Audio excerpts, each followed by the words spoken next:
안녕하세요. 아이작월드TV의 아이작입니다. 오늘도 제 채널을 구독하고 시청해주시는 1120명의 구독자님들께 진심으로 감사드립니다. 오늘은 비투, 영꿀 투자, 이런 레버리지 투자에 대한 생각을 이야기해볼까 하는데요. 사실 요 전에 토건오총각 패러디 형식으로 같은 이야기를 올렸다가 조회수 개 폭망해가지고 삽질하지 말고 원래 하던 대로 해야겠다 이런 생각이 들어서 다시 만들게 되었습니다. 자, 빚내서 투자해라.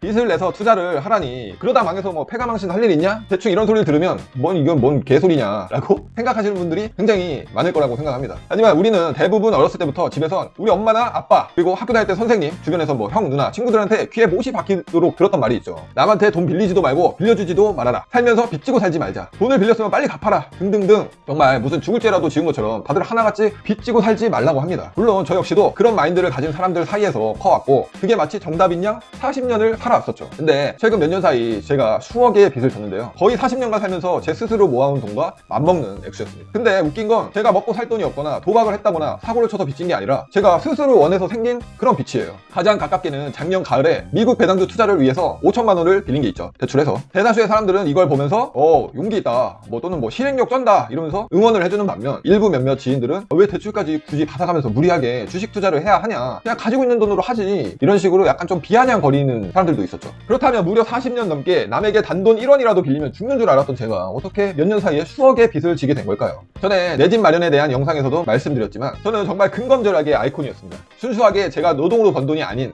남에게 1원이라도 빚지는 걸 굉장히 싫어했죠. 그렇게 열심히 번 돈을 10원 하나 허투루 쓰지 않고 절약하면서 한 푼 한 푼 모아갖고 그러면 언젠간 부자까지는 아니어도 넉넉하게 살 수 있다고 믿었었죠. 하지만 곧 세상이 그렇게 단순하고 만만하지 않다는 걸 깨달았습니다. 공포심을 이겨내고 통락장에 주식을 베팅한 친구는 무려 두세 배의 수익을 냈고 정권이 바뀔 쯤 대출을 받아서 집을 산 친구들은 하나같이 현재 집값이 2배, 3배가 뛰었습니다.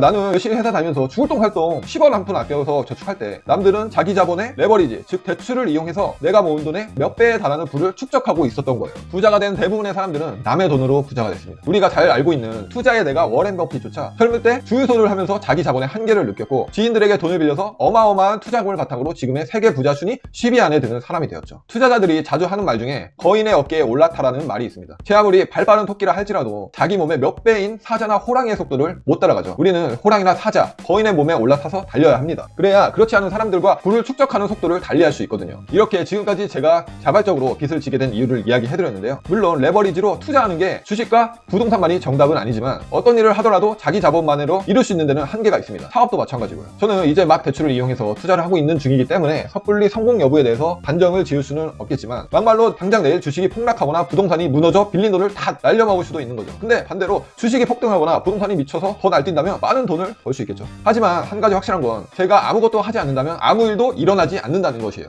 아무것도 안 하고 그냥 평범하게 리스크 없이 그렇게 살면 안 돼? 라고 묻는 친구들도 있지만 저는 그렇게 살고 싶지 않아요. 그렇게 살면 제 미래가 너무 뻔하게 보이기 때문이에요. 다 떠나서 흙수저의 되물림, 제 아이들한테 그런 삶을 살게 하고 싶지도 않고 제가 또 그렇게 살기도 싫습니다. 주식을 왜 해? 어차피 돈 잃을 텐데. 부동산을 왜 해? 집값은 언젠가 떨어질 텐데. 그럼 공부는 왜 합니까? 서울대도 못 갈 수준이라면. 운동은 또 왜 해요? 몸짱이 될 것도 아니면서. 밥은 왜 먹는 거예요? 금방 또 배고플 텐데. 또 억지긴 한데 이런 어쨌든 부정적이고 비관적인 마인드들이 우리의 삶을 굉장히 소극적이고 수동적으로 만들어서 절대 부자가 될 수 없게 한다고 저는 믿습니다. 어쨌든 지금까지 한 이야기를 정리해보면 첫 번째, 자기 자본만으로는 부를 늘려가는데 한계가 있다. 자기 힘으로 기본적인 시드는 꼭 만들되 그 이상을 바란다면 레버리지는 필수라고 생각합니다. 두 번째, 빚을 진다는 것에 대한 나쁜 편견을 버려라. 빚을 자산 증식의 수단으로 이용하는 것과 사고 싶은 거 더 사고 싶어서 빌린다, 이런 소비 수단으로 이용하는 것은 엄연히 다르다는 걸 아셔야 됩니다. 세 번째, 투자에는 항상 리스크가 따르니 너무 낙관도, 그렇다고 너무 비관도 할 필요는 없습니다. 빚을 낸다는 건 리스크를 떠안는 일이에요. 하지만 그 리스크 관리가 되는 선에서 빚을 낸다면 거인의 어깨에 올라타 누구보다 빠르고 멀리 갈 수 있다고 생각합니다. 근데 이렇게 이야기를 했지만